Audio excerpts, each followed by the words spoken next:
64 Tacos Podcasts presents Is This Song Good? This is episode 49. Clutch, Drink to the Dead.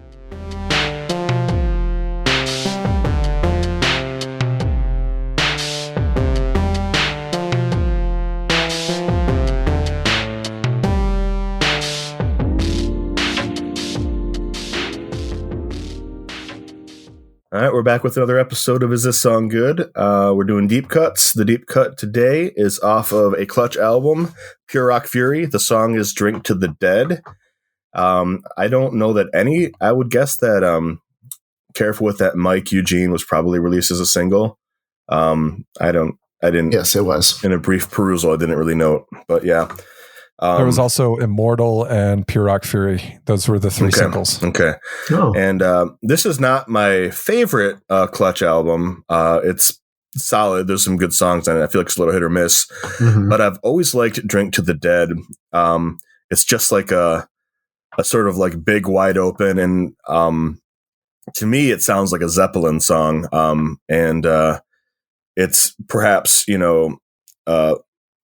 too much to put on somebody, but I think the drummer for Clutch, John Paul Gaster, is the closest thing we have to John Bonham as far as getting that big fat sound. I always think if they ever get back together, Jimmy Page, Robert Plant, and John Paul Jones, instead of Bonham's son Jason, they should freaking get the guy from Clutch, because he gets that big double bass. It's not a double bass, but that big fat Bonham sound, and I love that. This is just a fun song to listen to. Silly lyrics about going off into some sort of like fairyland, kind of instructions for what you should do, and it's just goofy, and that's great. What I love about Clutch is how sort of like weird and like nerdy and goofy they are, while still sounding like sort of a kind of like a badass like rock band, hardcore badass. Yeah. That's what makes it all. That's what got me into it. Obviously, I the first song I heard was Spacegrass. Spacegrass. There you go.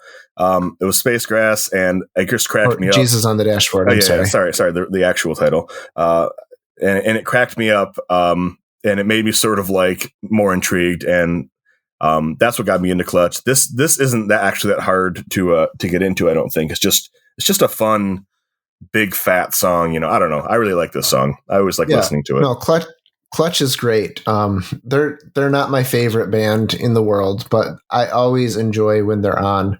They, like you said, they've got a little bit of a sense of humor in all their lyrics. They don't take themselves too seriously, but they also really, really rock.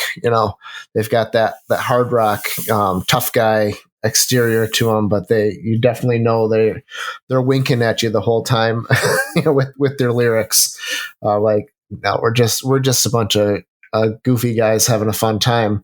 And this one's a lot of fun. You're absolutely right. It feels like an old, sitting at the bar with your mug up and you're all singing together. This an Irish drinking song, if you will. It's a really good one. I love the lyrics. I think the atmosphere and the situation that they create is really neat. Like you said, they're in kind of a fairy tale world. Right. It's a lot of fun. I enjoy it. I would say that the drums really tie the song together.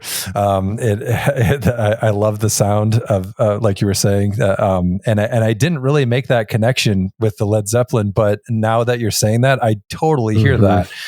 I like how the chorus has this very anthemic type of,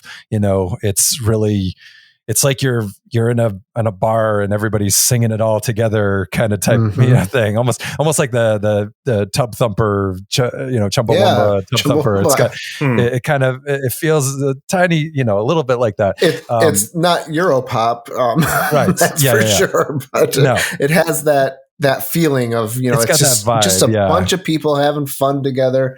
They can all sing along to the song and, have fun, and it's a good one. I also really like the guitar. Like it it feels like the soloing, like it's just kind of constant soloing, Right. it's like, I'm not done soloing yet, but what's his name? Tim Solt, I think. Yeah. He just keeps going, and like, Neil Fallon, the singer, is just like, well, I'm going back to singing now. So, and it's like, whatever, I'm just going to keep soloing. It's a great song. I really like it. And I haven't spent much time with the Pyrrhic Fury, so it was a nice, pleasant surprise.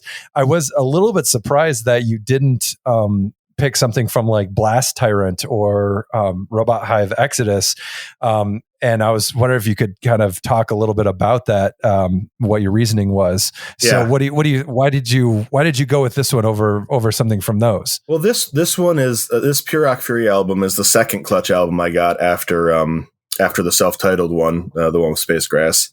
And incidentally, there is a tacked on the end of the song is the beginning of a live version of Space Grass. That's my one complaint about the song, and that's more to do with the way they cut albums. I hate it. It works on the album. It doesn't work so well, but again, it wasn't released as a single. If they had a single edit, they probably would have just faded before they hit that point or something. Right. But so this was, like I said, the second album I got by Clutch, and later on, I think I got this when it came out. Yeah, I got it the year it came out. So the other ones hadn't even come out yet. Those were the ones that followed, and I don't know. To me, this one just stood out. This one just stands out as being like, I think it's because the album is a little weaker than the ones you mentioned, Blast Tyrant will have Hive Exodus and some of their later stuff. Because it's very, there's like 5 or 6 really good songs, and then the other ones are just kind of a little bit of a shrug for me. But this one really, I think it really stands out.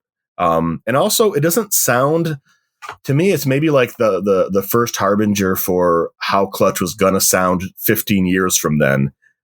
They've sort of shifted modes in that time, and this one just jumps out on this album because it has that sort of space, and it's a little more of like a Western-y feel, which is kind of where they've kind of ended up. So I just feel like it stood out on the album more, even though it wasn't a single or anything. And was more distinct. I think that's why I chose it. Those albums are great, and I love them, but That totally makes sense, and that's sort of what I assumed was going on. I was just kind of curious, because when I think about Clutch, and obviously I haven't spent much time with Pyrrhic Fury, but I think of like deep cuts on like Blast Tyrant, like that one La Curandera or something, the one that's like towards the end of the album. That one's just a really, really good song, and nobody's ever heard it. I don't think they play it live sometimes, but yeah, no, I figured it had something to do with like this song really stuck out from Pyrrhic Fury, and was something that was much more interesting to you, and that's cool. Yep. All right. Well, what do we have next week, Zach? We have the 9 Inch Nails song, "The Big Come Down," which is really deep on the second disc of The Fragile. Back to the 90s. Yeah, back to the late 90s. Where we 90s. Feel safe. Yeah, 99. Yeah. It's our safe zone. We'll probably be okay as long as we're there. But and there's all sorts of other stuff that we're going to get to too. This is a little 90s heavy at the beginning, but we're going to branch out at least a little bit, more. That's for sure. And this 9 Inch Nails segues from the 90s era 9 Inch Nails to whatever more modern, Mm-hmm. So. Yep. It'll be interesting to discuss that a little bit more in depth. All right. Excellent.